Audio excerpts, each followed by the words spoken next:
신앙 고백 우리 하겠습니다.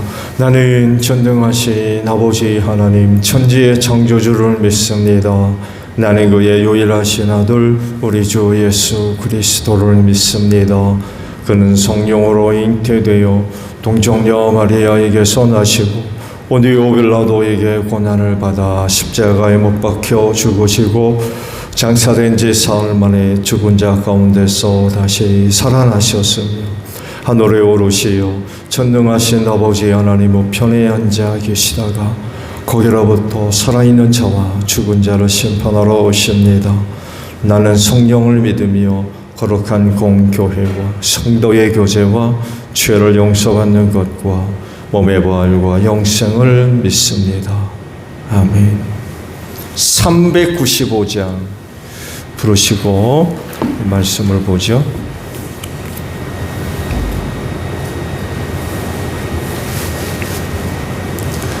395장이에요.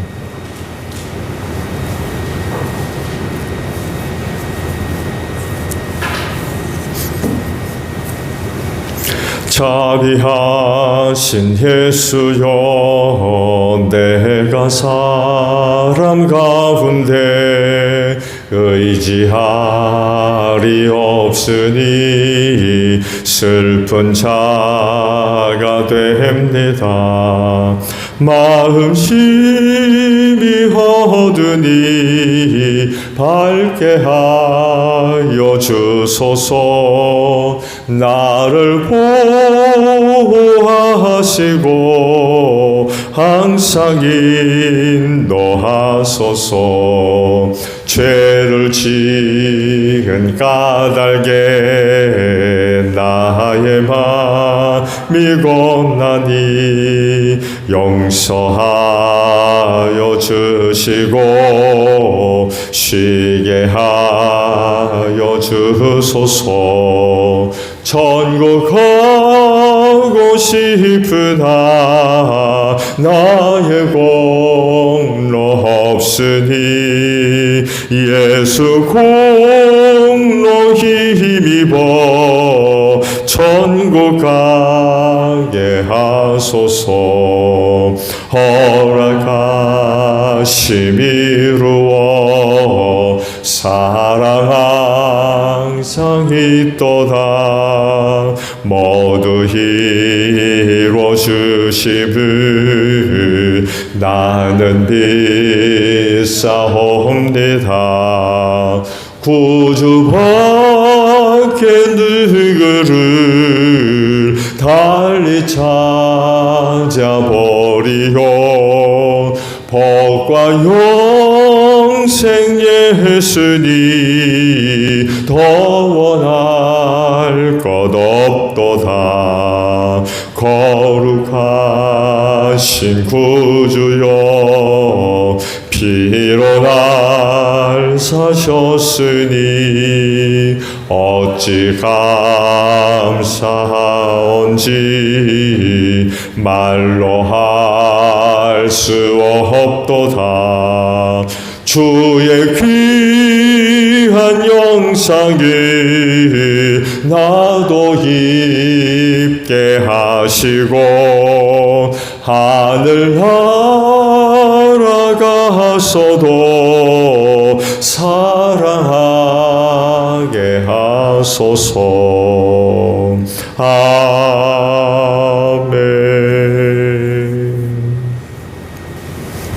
요한 2서의 말씀을 오늘 아침 보겠습니다. 요한 2서예요. 장로인 나는 택하심을 받은 믿음의 자매와 그 자녀들에게 이 글을 씁니다. 나는 여러분을 진정으로 사랑합니다. 나만이 아니라 진리를 깨달은 모든 사람이 여러분을 사랑합니다. 그것은 지금 우리 속에 있고 또 영원히 우리와 함께할 그 진리 때문입니다. 하나님 아버지와 아버지 아들 예수 그리스도께서 내려주시는 은혜와 자비와 평화가 진리와 사랑으로 우리와 함께 있기를 빕니다. 그대의 자녀 가운데 우리 아버지께로부터 받은 계명대로 진리 안에서 살아가는 이들이 있는 것을 보고 나는 매우 기뻐했습니다. 자매여, 지금 내가 그대에게 간청하는 것은 우리 모두가 서로 사랑하자는 것입니다. 그렇지만 내가 새 계명을 써 보내는 것이 아니라 우리가 처음부터 가지고 있는 계명을 써 보내는 것입니다. 사랑은 다름이 아니라 하나님의 계명을 따라 사는 것입니다. 계명은 다름이 아니라 여러분이 처음부터 들은 대로 사랑 안에서 살아가야 한다는 것입니다. 속이는 자들이 세상에 많이 나타났기 때문입니다. 그들은 예수 그리스도께서 육신을 입고 오셨음을 고백하지 않습니다. 이런 자야말로 속이는 자요, 그리스도의 적대자입니다. 여러분은 스스로 삼가서 우리가 수고하여 맺은 열매를 잃지 않고 충분히 보상을 받을 수 있도록 하십시오. 지나치게 나가서 그리스도의 가르침 안에 머물러 있지 아니한 사람은 누구든지 하나님을 모시고 있지 아니한 사람입니다. 그 가르침 안에 머물러 있는 사람은 아버지와 아들을 다 모시고 있는 사람입니다. 누가 여러분을 찾아가서 이 가르침을 전하지 않으면 그 사람은 집에 받아들이지도 말고 인사도 하지 마십시오. 그에게 인사하는 사람은 그가 하는 악한 일에 동참하는 것입니다. 내가 여러분에게 쓸 말이 많지만 그것을 종이와 먹으로 써보내고 싶지 않습니다. 내가 바라는 것은 여러분에게 가서 얼굴을 마주보고 말하여 우리의 기쁨을 넘치게 하는 것입니다. 택하심을 받은 그대 자매의 자녀들이 그대에게 무난합니다. 아멘.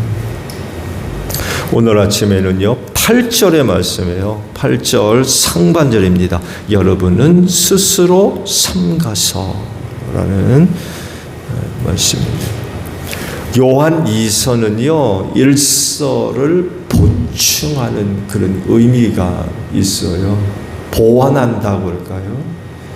아니면 1서의 내용의 중요성을 더하는 그런 그 의미가 담겨져 있어요. 1서를 보내고 난 뒤 말씀을 더 좀 보내야 되겠다는 하나이잖아요.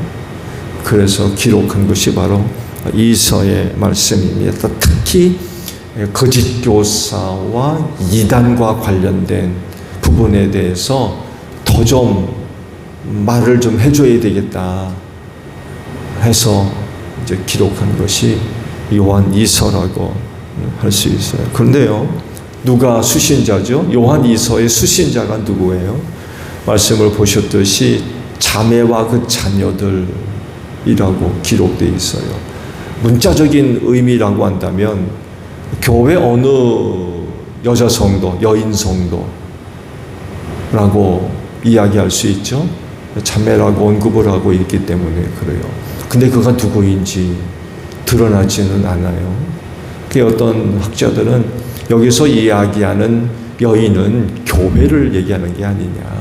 그리고 그의 자녀들은 그 교회에 속해 있는 성도들을 의미하는 그런 단어가 아니냐. 이렇게 해석을 하기도 하지만 요한은 문자적으로 보게 되면 요한 2서는 교회 어떤 여성 성도에게 보낸 것으로 나타나고 있지만 그가 누구인지 정확하게 드러내지는 않고 있습니다.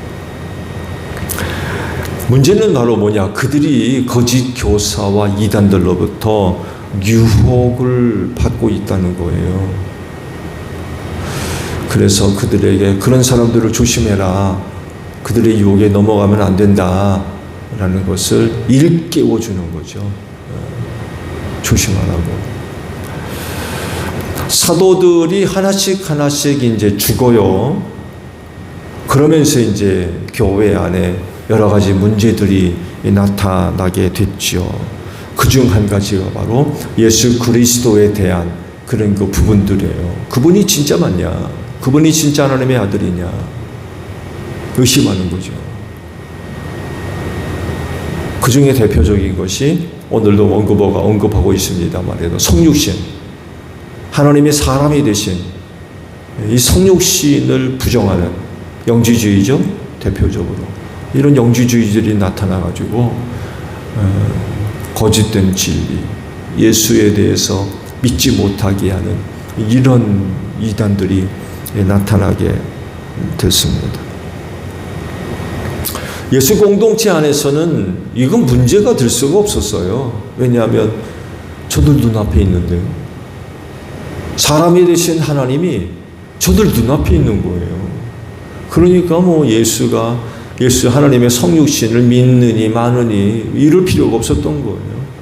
저들 눈앞에 계시는데 조금도 의심할 바 없는 사실이었던 거죠. 근데 이제 그랬던 사람들이 초생사 사람들이 되면서 아무도 남아있질 않게 된 거예요.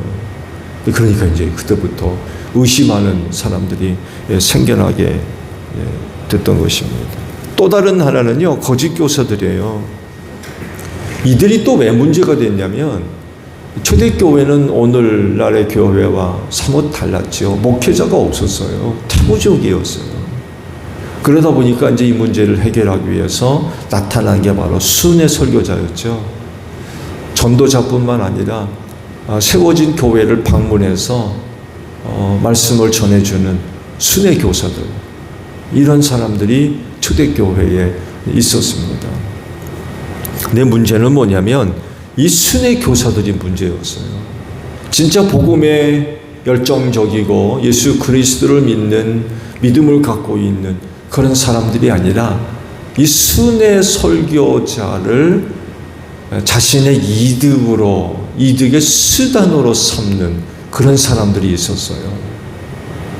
복음에 대한 열정, 진리에 대한 믿음, 확신, 이런 것에 대한 어떤 사명을 갖고 있는 사람들이 아니라 이 집 저 집, 이 교회 저 교회 떠돌아다니면서 이제 돈벌이 하는 거죠. 돈벌이. 심하게 이야기하면 그런 겁니다. 돈벌이. 그런 사람들이 입에서 무슨 얘기가 나오겠어요? 진리가 나오겠습니까? 복음이 나오겠습니까? 이상한 말하고 다니는 거예요. 근데 아시듯이 초대교회의 중요한 덕목 중에 하나, 교회의 직분자들에게 반드시 요구됐던 것이 하나 있었죠. 누구예요? 손님을 자기 집으로 맞아들이는 거였어요. 오늘날과 같이 그렇게 잘 여행자들을 위해서 발달된 그런 그 환경이 아니었죠. 누누이 말씀을 드렸습니다만 해도 목적지 아는 사람이 없으면, 추천서, 동행자 이런 것들이 없으면 여행을 하지를 못했어요. 그럴 정도로 여행의 위험이 너무나 컸던 거죠. 그래서 이런 시대에 순회 설교자들이 방문했을 때에 어떻게 해야 되겠어요? 성도의 집으로 맞아들이는 거예요. 이게 직분자들에게 요구됐던 아주 굉장히 중요한 덕목이었습니다. 그런 사람들이 교회를 방문했을 때에 적어도 자기 집으로 초청을 해서 그가 머물고 있는 동안 대접할 수 있는, 그러니까 보호해 주는 거죠.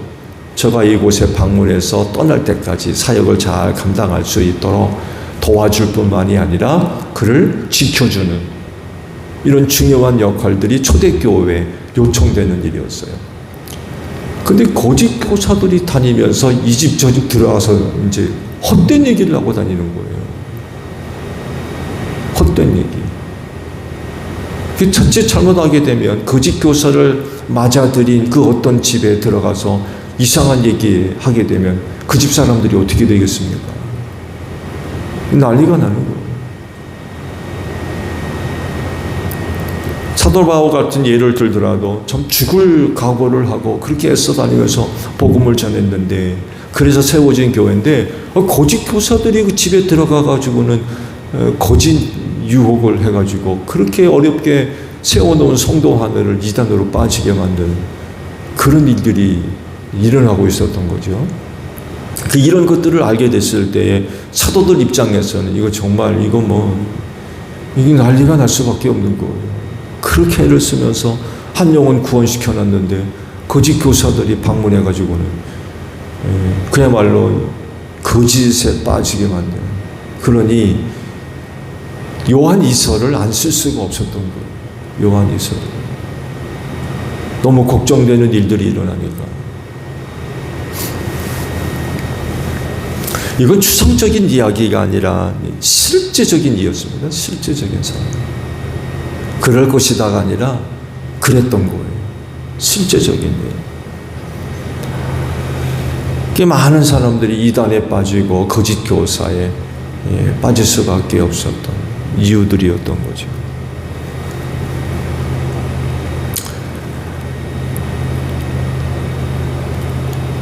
그래서 하는 날이 집으로 맞아들이지 말아라. 그런 사람들. 인사도 하지 말아라. 그러면서 이제 하신 말씀이 스스로 삼가해야 된다. 스스로 삼가해야 된다. 즉 조심하고 주의해라. 그런 얘기죠.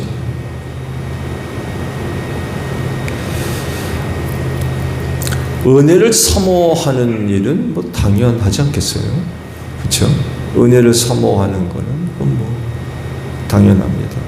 또한 은혜를 얻기 위해서 열심을 내는 것도 좋은 모습이죠. 그렇지만 자칫 그런 그 열심이 부작용을 낳을 수 있어요. 부작용. 즉 때론 그런 그 열정이 눈을 감기우고 귀를 닫게 만들어요.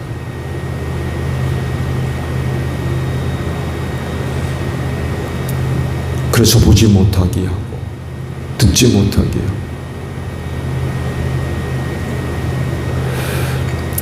이건 추상적인 얘기가 아닙니다. 우리 한국교회 내에서 실제적으로 벌어졌던 현상이기도 해요. 우리 한국교회 60, 70년대, 80년대까지 포함해서 영적 부흥기가 있었잖아요.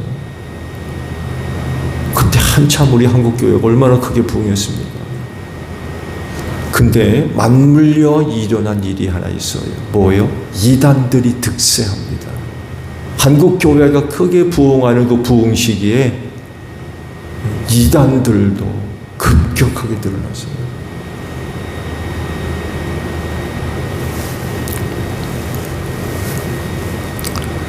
이런 것들을 볼 때에 신앙적이고 또 영적인 그런 부분에 대해서 늘 스스로 삼가 경계하고 조심하는 이런 부분들이 필요해요.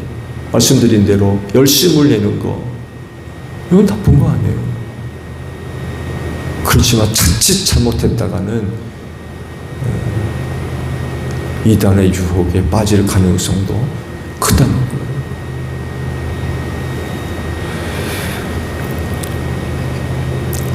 조심하고 주의하고 경계하며 스스로 절제하는 거죠. 또 다르게 표현하면요, 정신 똑바로 차리고 신앙생활해야 된다는 거예요. 정신 똑바로 차리고 삼가 조심하라라는 말을 또 다르게 쉽게 풀어 설명하면 이런 얘기입니다. 똑바로 정신 차려라. 정신 똑바로 차려라. 근데 이게 열정이 도나치게 되면 이게 이제 문제가 될 수 있는 거죠. 그래서 성도는요, 이성과 감정 사이의 균형을 잘 잡아야 됩니다. 이성과 감정. 또한 열정과 냉정 사이의 균형을 잘 잡아야 돼요. 한쪽으로 치우치게 되면 엉뚱한 일들이 벌어질 수 있어요. 엉뚱한 일이 뭐냐? 영적 분별력을 자칫 상실해 버릴 수 있어요.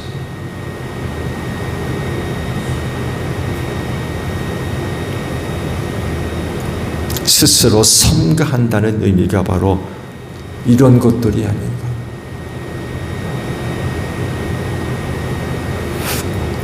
삼가하지 않으면 자칫 한쪽으로 치우칠 가능성이 커져요. 이게 이 성도들을 자칫 이상한 길로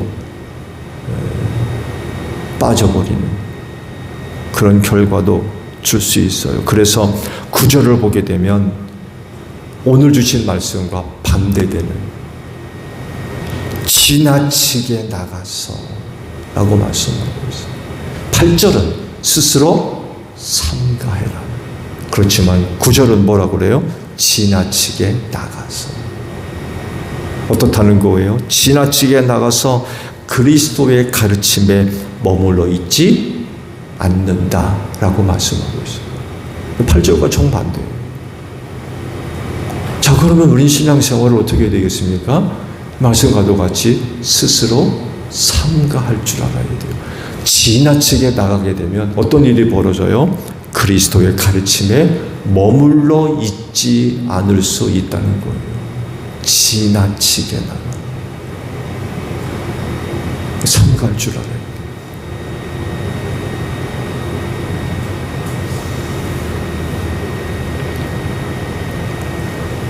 근데 이런 말씀하셨어요. 이렇게 말씀하셨죠. 삼가하라. 근데 어떻게 삼가해요? 스스로.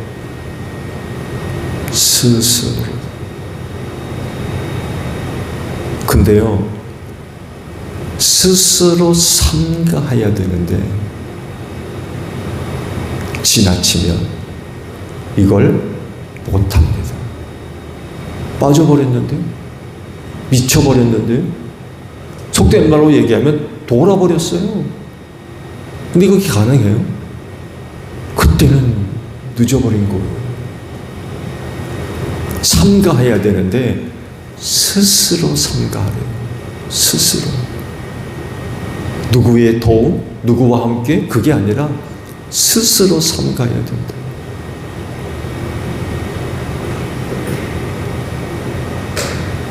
그래서 항상 조심하셔야 돼요.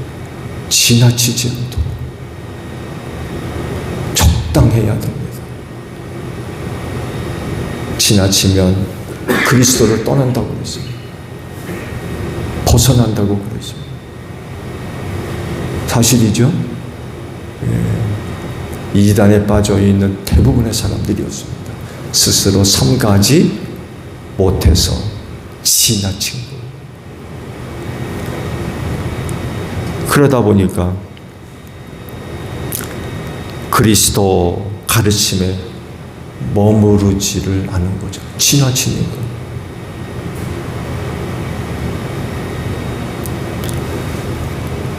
스스로 삼가하시기를 바랍니다. 또 다른 말로 쉽게 표현하면 정신 똑바로 차리셔야 돼요. 정신 똑바로 차려서 늘 우리의 주변들을 살펴서 헛된 길로 빠지지 않도록 하셔야 됩니다. 여러분, 그런 사람들 멀리 있지 않습니까? 결코 멀리 있지 않아요. 그래서 조심하셔야 돼요.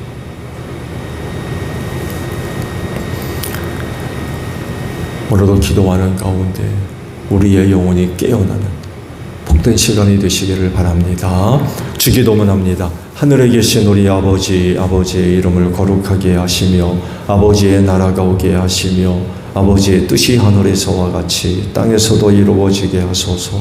오늘 우리에게 일용할 양식을 주시고 우리가 우리에게 잘못한 사람을 용서하여 준 것 같이 우리 죄를 용서하여 주시고 우리를 시험에 빠지지 않게 하시고 악에서 구하소서. 나라와 권능과 영광이 영원히 아버지의 것입니다. 아멘. 기도하겠습니다.